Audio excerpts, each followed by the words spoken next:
¿Y quién más que nosotros los cristianos que tenemos temor de Dios para gobernar este país? Hazte un clic. Si no hay un límite impuesto a la naturaleza humana, vamos a regresar al estado de barbarie precisamente del cual salimos por medio de la concepción judeocristiana del mundo. Por eso nosotros los cristianos hoy en Colombia, Colombia tiene una crisis de valores. Pasamos de una sociedad del conocimiento a una sociedad de mercado. Todo tiene un precio. El senador tiene un precio. El presidente tiene un precio. El amor tiene un precio. Las relaciones tienen un precio. ¿Colombia justa libre tendrá un precio? No tiene un precio. Cuando uno actúa por convicciones, no hay precio. Porque las convicciones no se negocian. Es diferente cuando uno actúa por conveniencia o por buscar un beneficio, diríamos, circunstancial, coyuntural. Nosotros no nacimos por una coyuntura. Venimos trabajando con el doctor Ricardo Arias Mora hace 15 años, desde el 2002, cuando él era representante de la Cámara, se iniciaba en el Congreso. Él fue cofundador del partido de la U en su momento, fue senador de la República, gerente del Fondo Nacional del Ahorro, que aplicando principios bíblicos sencillos, fue una institución que llegó a ser de una, diríamos, de estar en una quiebra económica, llegó a ser más productivo que con petróleo. Son temas espirituales. Yo te decía, ¿qué tiene que ver la santería cubana con la economía venezolana? Un economista leía hace quizás unos meses largos, 4 o 5 meses, en la revista Portafolio, un análisis de un doctor en economía de la Universidad de Nueva York sobre la crisis de la economía venezolana, y hacía todos los análisis respectivos racionales. Pero él terminó diciendo, no hay una explicación racional. Hasta ahí llegó el análisis económico. Es como decir, yo tengo $2 millones en la cuenta bancaria, pero no tengo comida, no tengo para el transporte. Eso no tiene sentido.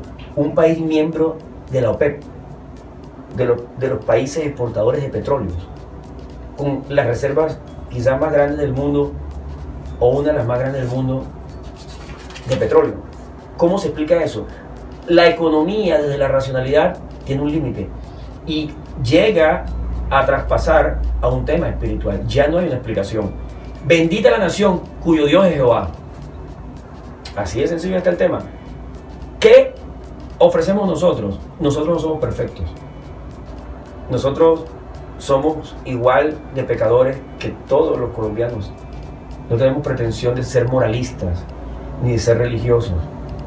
Lo que pasa es que Dios en nosotros hace una diferencia. El temor de Dios en nosotros hace una diferencia. Pone un límite a la naturaleza humana, pero es un límite ontológico, no simplemente de unas ideas. Es decir, ya estoy hablando como cristiano propiamente. Cuando Dios mora en ti, el Espíritu Santo, que llamamos nosotros los cristianos, controla tu vida. A pesar de que tú quieras hacer ciertas cosas, hay una restricción interna. Y sabes que va a tener unas consecuencias, no solamente por miedo. La religión ha sido usada para manipular con el miedo. El cuco, al niño se le dijo, no hagas eso porque te lleva el diablo. Y entonces él por miedo se frena. Pero cuando él crezca y se da cuenta que no existe tal diablo y que no lo ve, él no va a tener un freno. Pero si tú tienes una comunión personal íntima con Dios, el tema no es de una manipulación externa que te estén asustando porque va a pasar algo malo o te van a echar al infierno. Es una convicción interna desde tu subjetividad que te hace tener un carácter distinto. Y eso es lo que Colombia Justa, con sus 35 senadores, ofrece a Colombia. Pero también hay personas no cristianas que tienen límites y tienen convicciones. Aquí también caben todos los que coincidan con nuestras propuestas económicas, políticas, en temas de salud, en temas de geopolítica internacional. O sea, esto no es un partido, esto no es una iglesia, esto es un partido político. Entonces, que quede claro que tenemos unas convicciones religiosas como todos los partidos, definiendo religión como creencias que orientan nuestra existencia. Desde ese punto de vista y esa definición, todos los partidos tienen sus creencias, nosotros tenemos las nuestras y estamos ofreciendo, es precisamente en este momento de crisis institucional, esta crisis de valores que hay, unas convicciones que nos guían a participar en la vida pública. Esta pregunta es para ambos. Para usted, profesor, ¿quién es Gustavo Petro? Bueno, le cedo. ¿Quién es Gustavo Petro? Bien. Hoy en día, digamos, independiente de si lo quiero creer o no, las encuestas lo ponen como si fuera el favorito del proceso presidencial. Hacer una claridad importante. Nosotros, nuestro marco de acción hoy en día es un marco de acción orientado al legislativo, es decir, presentar nuestros nombres al Congreso de la República. Nuestra tarea es básicamente por la rama de la legislación, y por lo tanto hay que separar lo que es una candidatura al Congreso del 11 de marzo con las candidaturas presidenciales, que son en mayo y eventualmente en junio o julio si se da la segunda vuelta.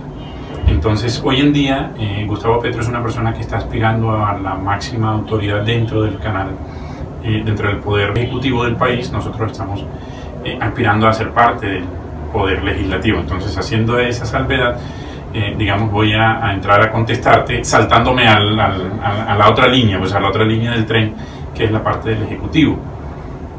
Desafortunadamente en nuestro país, los tres poderes que deberían ser independientes y deberían manejarse como contrapesos, por lo que hemos vivido en los últimos, sobre todo en los últimos 8 años, han terminado siendo un solo poder mezclado, que es donde surgen los conceptos como la mermelada, surgen los conceptos como la presión indebida, y terminan los legislativos, los judiciales y los ejecutivos actuando en una sola masa.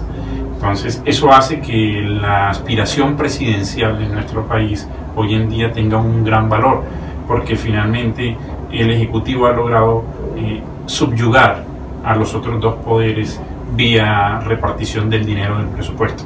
Entonces, de alguna manera, en el momento histórico que estamos viviendo, ser presidente de la República casi que sería ser la autoridad absoluta de los tres poderes dentro del país. Es una de las cosas que es importante que las tengamos presentes, porque dentro de nuestra propuesta en el legislativo es recobrar esa independencia para poder hacer contrapesos. Ahora, Gustavo Petro es una persona que ha propuesto su nombre para llegar a, digamos, a esta autoridad máxima en el Ejecutivo, pero hay otros, y hay todas las personas que han considerado que pueden ser en este momento útiles al país desde cada una de sus ópticas. Eventualmente no comparto la creencia, no comparto la religión, entendiendo, como decía el profesor, la religión de Petro en cuanto a sus propias creencias y hacia dónde debe dirigirse el desarrollo de la sociedad. Por lo tanto, no estoy ni siquiera en la mínima intención de apoyar a una candidatura como la de Gustavo Petro.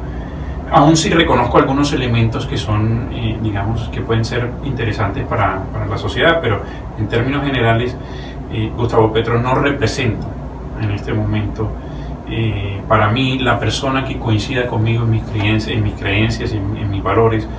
No creo que sea la persona que en este momento me dé la tranquilidad y la seguridad de que Dios va a actuar necesariamente a través de él.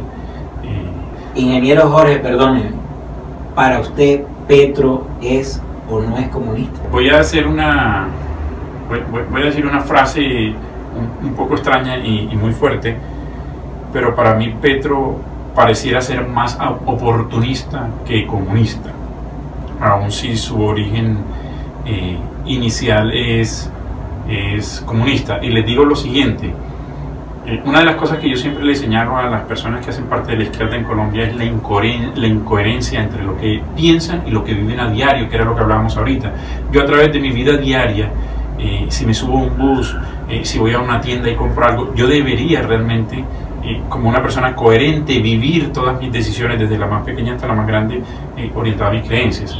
Y siempre me ha llamado la atención que Gustavo Petro, como comunista, en su base de creencias está que no debe haber digamos, una diferencia de clases, y que entonces el que está abajo debe luchar contra el que está arriba, quitarle un poco del exceso del de arriba para poder redistribuir entre los de abajo, lo cual suena muy interesante y muy bonito. Pero Gustavo Petro está casado con una persona que viene de una familia que tiene mucho dinero y que tiene mucho dinero acumulado. Yo le creería a Gustavo Petro que fuera comunista si Gustavo Petro tomara su dinero y lo repartiera. Si Gustavo Petro, cuando fue senador de la República, hubiera tomado su salario, ¿sí? Recuerden que un senador en las condiciones actuales, puede estarse ganando entre 1.200 y 1.500 millones de pesos en su legislatura. Entonces la pregunta es, ¿cuánto de esa acumulación de riqueza de Petro realmente distribuyó entre los pobres? ¿Cuál es la fundación que hace obras sociales de Petro? ¿Sí? Hace pocos días veíamos a Vicky Dávila entrevistando a Gustavo Petro, y Gustavo Petro mostraba sus zapatos Ferragamo de, no sé, no he podido saber si son 4, 6 u 8 millones de pesos, pero independiente de eso, yo no podría ser comunista y no podría vivir coherentemente mi experiencia comunista y no podría ser mi religión pensar en los pobres, pero vestir un par de zapatos que podría alimentar a 15 o 20 familias durante un mes. Eso es lo que me hace pensar que no es en realidad en su esencia un comunista, sino un oportunista que dentro de un marco y una realidad histórica en este momento tiene un discurso aprendido a través de su ejercicio juvenil, donde con ese discurso hoy cala y queda bien, y nuestra realidad histórica hoy en día dice, eso es lo que quiero ver. Y mi preocupación en un eventual gobierno de Petro no sería su discurso, sería su realidad después del discurso. Porque si la incoherencia que tiene en su vida diaria hace que, aunque me hable de los pobres, se pone un par de zapatos de 4 millones de pesos, cuando hoy como candidato a la presidencia habla de repartir entre los pobres y de hacer obras sociales, me queda faltando en la regla de 3 de los ingenieros, ¿cuál es esa realidad incoherente sobre ese discurso que realmente se va? La misma pregunta para usted, profesor. Bueno, es más sencilla la respuesta. Creo que la religión de Petro define lo que él es, sus creencias. Él es un ateo marxista. ¿Así? Así. Él va a actuar. Tus creencias son las que determinan lo que haces. Su cosmovisión sobre la economía, sobre la propiedad privada, sobre las relaciones internacionales, van a estar orientadas por su religión. La nuestra defiende la propiedad privada, la economía de mercado, el crecimiento económico compartido, la equidad, la justicia, la libertad, el respeto por la soberanía de las naciones. Es decir, nuestra religión nos lleva a tener esa actitud en la geopolítica internacional y, por supuesto, para los colombianos. Nosotros no vamos a perseguir a nadie por sus ideas. Tengo muchas dudas que ellos no lo harán, porque lo han mostrado históricamente. Lo han mostrado por siglos, diríamos. Profesor, ya para terminar, ¿qué es Colombia Justa Libres? ¿Qué es ese partido político para que los colombianos conozcan un poco más de Colombia Justa Libres? Bueno, somos una nueva opción en la democracia colombiana. Un partido que nace desde la sociedad civil, de abajo hacia arriba, no de arriba hacia abajo. Es decir, no fue un acuerdo de élites políticas, sino un movimiento que surge dentro de la participación ciudadana democrática. La sangre de la democracia es precisamente la participación ciudadana. Y nosotros, como Comunidad Cristiana de Colombia, nos hemos organizado y estamos presentando a Colombia una propuesta de país, un modelo de desarrollo económico, unos principios, unos valores, diríamos un norte. Sabemos cómo sacar a Colombia del atolladero en que está y cómo superar la crisis institucional en la cual nos encontramos. ¿Cómo y por quién tienen que votar los colombianos? Jorge, ¿cómo se vota? Bien, habiendo aclarado la diferencia entre las candidaturas, para que nos puedan apoyar con su voto al proceso electoral al Congreso el 11 de marzo, tenemos que tener en cuenta que Colombia Justa Libres es una lista cerrada, no es una lista abierta. Hoy día en las listas abiertas estamos viendo que hay nombres, números, y la gente espera encontrar en el tarjetón una serie de cuadritos con unos números. En el caso de nosotros, que es una lista cerrada, tenemos que entender que aquí no somos las personas, sino que es el partido el que está, digamos, proponiéndose como una ideología. Por lo tanto, no van a encontrar en el tarjetón números ni nombres de personas para poder elegir al uno o al otro, sino que van a encontrar simplemente una cinta en blanco que representa a todos los que hacemos parte del partido y encabezada por el logo de nuestro movimiento. Entonces, ¿cuál es el logo? El logo de nuestro movimiento, van a encontrar un león que está en tonos café y naranjado. ¿Qué representa el león, profesor? El león es el león de la tribu de Judá, Jesucristo el Mesías. Okay. ¿Qué número es usted, candidato Jorge? En la lista, técnicamente no deberíamos tener de cara al pueblo nuestras ubicaciones, porque aquí lo importante es la lista, lo importante es el movimiento, lo importante es el partido. Sin embargo, como anécdota le cuento que yo soy el último renglón de la lista, soy el número 35. Bueno, la Biblia dice que los últimos serán los primeros. Así es. Y además de eso, entendiendo que estamos aquí porque estamos siendo obedientes con Dios, porque es un llamado de Dios, estando desde el último renglón de la lista, empujo como el primero, porque finalmente es un trabajo de todos y no un trabajo de una persona. Entonces, para recordar el tema de la metodología, el día de las elecciones usted pide su tarjetón y busca el León Café con Naranjado, que va a encontrar bajo el nombre Colombia Justa Libres. Usted lo único que tiene que aprenderse para no confundirse es marque el león. Marcar el león. Marcar el león en el Senado. En el Senado. En el Senado. Senado de la República, marcar el león. Pero además ese león es una causa, es una propuesta de país, es una Colombia justa, libre, equitativa, con todo lo que hemos venido conversando en el día de hoy, con principios y valores, que permitan reactivar la democracia, que permitan reactivar el crecimiento económico, que la economía de mercado sí está funcionando, solo que faltan los valores de la verdad, la honestidad y la eficacia y la eficiencia en el mercado. Es decir, esos valores son los que mantienen vivo el sistema capitalista. Entendido por capitalista, que viene del latín caput, que tiene que ver más con los talentos que uno tiene y no con capital. Esa fue la definición de Carlos Marx del capitalismo, referente a la explotación, referente a la opresión entre el capitalista y el obrero, o entre el dueño de los medios de producción y los trabajadores. No, el capitalismo en su esencia original en latín hace referencia a los dones y talentos que tiene la persona. O sea, el capitalismo es el sistema que permite que esos talentos, que esos dones que tú tienes, esas capacidades se desarrollen y se pongan al servicio de la sociedad. Bueno, este es un mensaje para todos los cristianos, para que sepan que nosotros los cristianos también tenemos participación en la política y podemos hacer verdadera política. La palabra política significa el arte del buen gobernar. ¿Y quién más que nosotros los cristianos que tenemos temor de Dios para gobernar este país? Aquellas personas que tienen hoy día lo que yo les llamo un Babel conflictivo en temas de política. El país hoy día vive un Babel conflictivo. Todo el mundo opina. Nadie sabe por quién votar. Hay una confusión política total a nivel general. Aquellas personas que tienen esta confusión y no se van por ningún partido o por el otro, los invito a votar por nosotros los cristianos. Marca solo el león y vota por Colombia Justa Libres. Hazte un clic.